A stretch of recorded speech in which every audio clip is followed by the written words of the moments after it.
দর্শক, বাংলাদেশের বেশিরভাগ আলেমরা মনে করেন যে লম্বা পাঞ্জাবি, টুপি, পাগড়ি এবং সহিশুদ্ধ কোরআন তেলাওয়াত করলেই মৌলিক ইবাদত ইসলাম মানা হয়ে যায়, এটা অনেকে মনে করেন।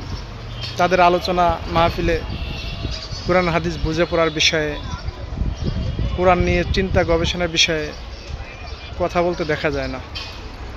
অথচ আল্লাহ রাব্বুল আলামিন সূরা নিসার মধ্যে বলছে, সম্ভবত ৮২ নম্বর আয়াতে, যে তারা কি কোরআনের মর্ম বিষয়ে চিন্তা ভাবনা করে না। তারপরে সূরা মুহাম্মদের মধ্যে আসছে ২৪ নম্বর আয়াতে, যে তারা কি কোরআন নিয়ে চিন্তা গবেষণা করে না, নাকি তাদের অন্তরের উপর তালা লাগানো আছে। তাদের অনুসারীদের আখলাকের বিষয়ে সচেতন করতে দেখা যায় না এই বিষয়ে, যার কারণে তারা প্রতিপক্ষকে বা যাদের সাথে তাদের মিল হয় না তাদেরকে অশ্লীল ভাষায় ব্যবহার করতেও ছাড়ে না।